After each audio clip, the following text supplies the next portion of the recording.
So అంటే మీకు పిల్లలు పుట్టారు కదా, సో నెక్స్ట్ ప్లానింగ్ ఏంది ఫ్యూచర్లో? పెంచుకోవాలనుకుంటున్నాం. అంటే దత్తత తీసుకుంటారా లేకుంటే ఎట్లా? దత్తతే తీసుకుంటాం. ఓకే, ఎంతమంది పిల్లల్ని? ఇద్దరు చాలా డజన్ వద్దా?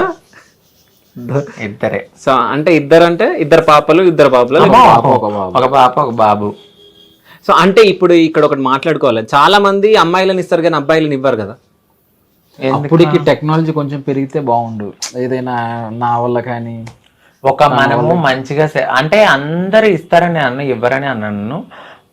కొంచెం అంటే లేదు అదేదో టెక్నాలజీ వచ్చిందంట కదా. ఓకే, ఆ టెక్నాలజీ యూజ్ చేసుకుంటారా మీరు? సరోగసి అది ఇంకోటి ఏదో సంథింగ్ సరోగసి. ఓకే, అది ఇప్పుడైతే అవ్వలేండి. ఓకే, పాపనైతే ఫస్ట్ తీసుకోవాలనుకున్నాము, దాని తర్వాత ఇంకా లైఫ్ లో సెటిల్ అయితే ఒక బాబు అనుకున్నాము. అట్ ద సేమ్ టైం మా అక్క వాళ్ళ పిల్లల్ని కూడా చూసుకోవాలి, చదివిస్తున్నాను. అక్క వాళ్ళ పిల్లకి కానీ ప్రతి ఇంట్లో వాళ్ళకి నేను సపోర్ట్ చేయాలి. అట్ ద సేమ్ టైం మా పర్సనల్ లైఫ్ కూడా లీడ్ చేసుకోవాలి. ఓకే, నాకు 6 పిల్లలు అనుకుంటా నేను, అంతే. ఎవరెవరు 6? అక్క వాళ్ళ పిల్లలు సాయి, మాకు వచ్చే ఆరాధ్య, అందరితో కలిపితే 6 అవుతారు. అంటే మరి మీ రాజుగారు? మా ఆయన నాలో సగం, నేను ఆయనలో సగం. ఓహో, అంతేనా? సో అంటే ఫ్యూచర్లో పిల్లల్ని తీసుకొని పెంచుకున్న తర్వాత ఒకవేళ పెద్దగా అయిన తర్వాత మీరు మా పేరెంట్స్ కాదని చెప్పేసి వెళ్ళిపోయే ఛాన్స్ కూడా ఉంటది కదా. చాలా చూస్తున్నాం మనం టీవీలలో.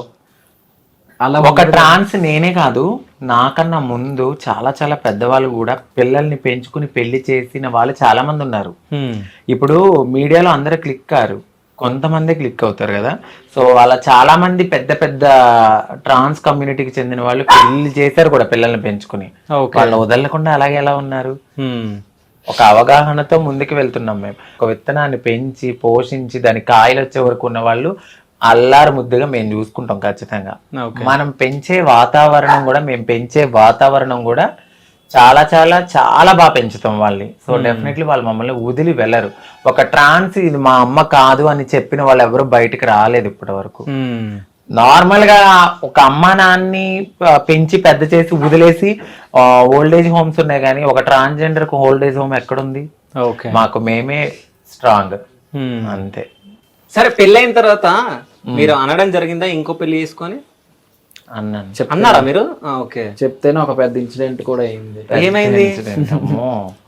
అసలు చెప్పలేము, అది చెప్పాలైతే. కోర్స్ వేసుకోవడము, నాకు ఇంకొద్దని ఫ్యామిలీతో అసలు మాట్లాడలేదు. పెద్ద గొడవ అది. ఇంకా ఇక్కడ ఇంత పెద్ద ఒక కోల్ ఉండి తాగేశాడు, ఫస్ట్ హార్పిక్ తాగేశారు. తాగేసి ఇంత పెద్ద కోలు, నన్ను ఎంత పెళ్లి చేసుకోమంటున్నావా, నలుగురిలో నిన్ను ఇలా చేసుకుంటేనే ఇలా పెట్టేసుకున్నాడు. ఆ మచ్చ ఇక్కడ ఇలా పడిపోయింది. దేనితోటి? కోలు ఉంటది కదా, బొగ్గు. ఓకే, అది కాల్చిన దాన్ని తీసుకుని ఇక్కడ పెట్టుకున్నాడు. ఓకే, అట్లా అమ్మో నుంచి ఇంకా కెలకది ఇంకా వద్దు అమ్మో ఆ రచ్చ. నేనేదో సరదాగా అన్నా, నువ్వు ఎందుకు అంత అట్లా కవర్ చేసింది. అంటే హార్పిక్ తాగాక నాకు భయం వేసింది. మాకు తెలిసిన డాక్టర్ని పిలిచి వామిటింగ్ చేయించేసి తన థాట్ ఏంటంటే, ఎందుకు లైఫ్ ఇది వేరే కోవలోకి వెళ్ళిపోతుంది, పిల్లలు ఉండరు, మళ్ళీ మీ ఫ్యామిలీ బాధపడుతుంది నా వల్ల అని చెప్పేసి, నా వల్ల బాధపడకూడదు, నువ్వు హ్యాపీగా ఉండాలని ఆ థాట్ లో ఉండేది అప్పుడు. సో ఇప్పుడు నన్ను వదిలి ఉండలేదు. బేసికల్లీ ఏంటంటే నాకు ఏమనిపించింది అంటే, వాళ్ళకి కొన్ని ఎక్స్పెక్టేషన్స్ ఉంటాయి. మేము ఇలా మారిపోయాక మా ఫ్యామిలీ కూడా కొన్ని ఎక్స్పెక్టేషన్స్ ని చంపేసుకున్నట్టే. వాళ్ళ ఫ్యామిలీ అబ్బాయి తనకు ఒక అమ్మాయి కావాలి, పెళ్లి కావాలి, పిల్లలు కావాలి, మా వంశం పెరగాలి అనే థాట్ లో వాళ్ళు ఉంటారు. ఒక ఎనిమిగా నేను అయిపోవడం నాకు ఇష్టం లేదు. మేము ఎంతసేపు సాక్రిఫైస్ చేస్తూనే ఉంటాం. మా లైఫ్ చూడడానికి చక్కగా రెడీ అవుతాం, బంగారం పెట్టుకున్నా దాని వెనకాల ఎన్నో నిద్రలేని. సరే, ఇప్పుడు సాక్రిఫైస్ మీరు చేసిరా, రాజుగారు చేసిరా? నాకు తెలిసినంత వరకు సాక్రిఫైస్ చేయలేదు. ఇష్టం వేరు, సాక్రిఫైస్ వేరు, లవ్ వేరు. ఆయన లవ్ తో కూడి నాకు లైఫ్ కావాలి. ఇప్పుడు పెళ్లి చేసుకుంటారు ఒక అమ్మాయిని, పిల్లలు పుట్టకపోతే కాదు, మీరు రాజుగారు సాక్రిఫైస్ చేస్తారని చెప్పొచ్చు కదా. మీరు చేయలేదు. ఎందుకు సాక్రిఫైస్? ఎందుకు చేయలేదు? ఆయన జీవితాన్ని సాక్రిఫైస్ చేసింది మీకు. లేదే, సాక్రిఫైస్ చేస్తే అది వేరే ఉంటది. ఓకే, ఇప్పుడు నేను ఉన్నాను, నేను ఇప్పుడు మా ఫ్యామిలీని చూసుకోవాలి. నార్మల్గా అబ్బాయిగా ఉండి అమ్మాయిగా మారినందుకు నేను మా అక్క వాళ్ళ పిల్లల్ని అలాగే చూసుకోవాలి, ఈయన కూడా అలా చూసుకోవాలి. ఇది సాక్రిఫైస్ అనుకునే బదులు ఒక లవ్ కమ్ బాండింగ్ అని అనుకోవాలి. సాక్రిఫైస్ చేసామంటే అది ప్రేమే కాదు, ఓకే, అది డెప్పు పడడం. నేను నా దృష్టిలో ఓకే, నువ్వు ఇష్టంతో చేసుకున్నదాన్ని సాక్రిఫైస్ అని ఎలా అంటావు? లవ్ అనాలి దాన్ని. ఓకే.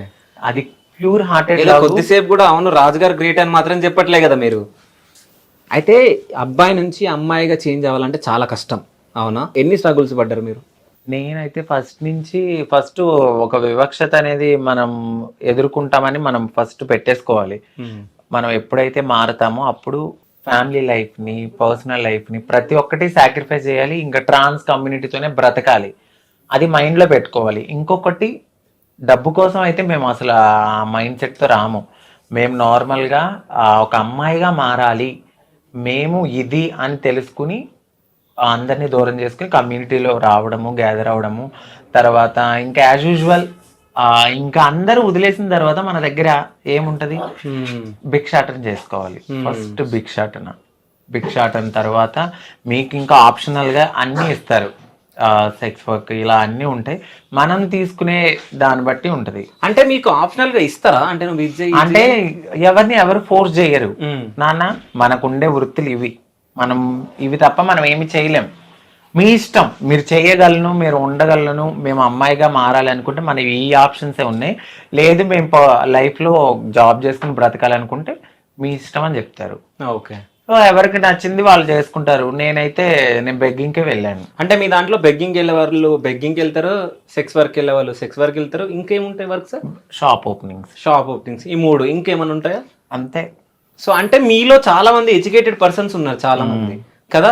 సో వాళ్ళని ఎప్పుడైనా మీరు అప్రోచ్ అయినప్పుడు ఏం చెప్తారు వాళ్ళు మీకు? అంటే సెక్స్ వర్క్ అది వద్దు అని చెప్పారా? లేదు, యాక్చువల్లీ MBA అయిపోయింది కాబట్టి నాతో ఏం చెప్పారంటే, జాబ్కి నేను ట్రై చేశా ఇక్కడ గచ్చిబౌలిలో. అప్పట్లో లేడీస్కి సంబంధించి జాబ్స్ గురించి అని చెప్పి ట్రాన్స్ కూడా తీసుకున్నారంటే కొన్ని ఇంటర్వ్యూస్ అటెండ్ అయ్యాము. ఆ జీతం వచ్చి 7,000 అట్లా ఉంటుంది. ఆ 7,000కి నేను ఎలా బ్రతకాలి? ఇప్పుడు ఒక ఫ్యామిలీతో కలిసి ఉండే నేనైతే ఆ 7,000కి నేను బ్రతకగలను. ఆ 7,000లో నేను బ్రతకలేను. నేను ఇటు సర్జరీలు చేయించుకోవాలి, ట్రీట్మెంట్స్ తీసుకోవాలి, హార్మోన్స్ తీసుకోవాలి, థెరపీస్ తీసుకోవాలి, అన్నీ ఉంటాయి మాకు. ఇవన్నిటి మీద 7,000కి నాకు అవ్వదు కదా. రెంట్ ఎక్కడ కట్టుకోవాలి? నేను ఈ వర్షంలో వెళ్తానంటే ఆ 7,000కి ఎక్కడ రెంట్కి ఇస్తారు? ఇంక నేనేం చెయ్యాలి? ఆప్షనల్గా నాకు అవ్వద్దు. సో నేను బెగ్గింగ్కి వెళ్తాను, నేను ఎంతో కొంత తెచ్చుకుంటాను. అలా నేను బెగ్గింగ్కి అయితే మాకు ఫస్ట్ ఆఫ్ ఆల్ అన్ని డోర్లు మూసేసుకున్న తర్వాత ఈ వేనే మేము వెళ్తాం. కావాలని అయితే ఆ వేకి అసలు వెళ్ళాలనుకోం. అంటే మీరు అబ్బాయి నుంచి అమ్మాయిగా చేంజ్ అయిన తర్వాత చాలా ట్రీట్మెంట్ ఉంటుందా? ఓకే. అసలు ఏమేమి ట్రీట్మెంట్ ఉంటుంది? ఇప్పుడు మీరు హార్మోన్స్ తీసుకోవాలి. తర్వాత కొంతమంది గైడ్ లైన్స్ లేని వాళ్ళు ఫస్ట్ సర్జరీకి వెళ్ళాలి. సర్జరీకి వెళ్ళాలంటే ఇంత అమౌంట్ అని ఉంటుంది. చిన్న అమౌంట్ నుంచి పెద్ద అమౌంట్ ఉంటుంది. 2 lakhsలో అయ్యేది ఉంటుంది, 5 lakhsలో ఉంది, 10 lakhs కూడా ఉంది. సో ఇవన్నీ అమౌంట్స్ కావాలి కదా మనకి. ఆ సర్జరీ అవ్వాలి. దాని తర్వాత బ్రెస్ట్ ఇంప్లాంటేషన్, అది ఆ సర్జరీస్ ఉంటాయి. ఇంకా మనకు కావాలంటే లేజర్ ట్రీట్మెంట్స్ అని, బాడీ షేపింగ్ అని, అన్నిటికీ ఒక్కొక్క సర్జరీ ఉంటుంది. ఓకే. సో మీ ఖర్చు అంతా ఎవరు భరించారు? రాజు గారా? లేదు, తనే మొత్తం. ఆయన నా లైఫ్ లోకి రాకముందే, నేను అన్ని అయిన తర్వాతే ఆయన నాకు లైఫ్ లోకి వచ్చారు. దాని తర్వాత అసలు మీకు ఎప్పుడు మనీ పెట్టలేరా హాస్పిటల్కి? ఇంకేముంటాయి? ఇంకేం లేదే. పెళ్లి తర్వాత ఏం చేసుకోవాలి ఇంకా? ఓకే. ఆయన రాకముందే నేను అన్ని నాకేమేమి అవసరం అన్ని చేయించేసుకున్నాకనే ఆయన నా లైఫ్ లో చూసాను అప్పుడు. ఓకే. అంటే ఇప్పుడు సర్జరీ చేయించుకున్న తర్వాత పెళ్లి తర్వాత ఏమైనా ప్రాబ్లమ్స్ వచ్చినాయా మీకు? రాలేదండి. ఓకే. అంటే వస్తాయా ఎవరికన్నా? ఓకే. అలా వచ్చి చనిపోయిన వాళ్ళు కూడా రావచ్చు. అది లైఫ్ స్పాన్ ఏంటంటే ఇన్ని సర్జరీలు అయితే బాడీ తట్టుకోలేదు కదా. ఎనాస్థేసియా ఎక్కువ తీసుకునే కొలది మన బాడీ కంట్రోల్ అనేది మనలో ఉండదు. ఇప్పుడు నేను చూడడానికి కొంచెం దిట్టంగా ఉన్నానా, నాకు ఆ చేతిలో ఓపిక గానీ అంత తక్కువ ఉంటది. సర్జరీ అవ్వగానే ఒక అమ్మాయికి ఎలా అయితే పిల్లలు పుట్టినప్పుడు ఆ బ్లడ్ పోయి అన్ని పోయి ఎలా ఉంటుందో మేము కూడా అంతే. లిటరల్లీ కొద్దిగా ఇప్పుడు వెన్నుపూసకి మాకు ఇంజెక్షన్స్ ఇస్తారు, ఆ నడు నొప్పి ఉంటది, ప్రతిదీ పెయిన్ తోనే ఒక ముళ్ళ బాటలో నుంచి గులాబీ ఎలా అవుతుందో మేము కూడా అంతే. ఓకే, సో ఆ గులాబీని రక్షిస్తున్న రాజుగారా? అంతే, అలాగే చెప్పాలి.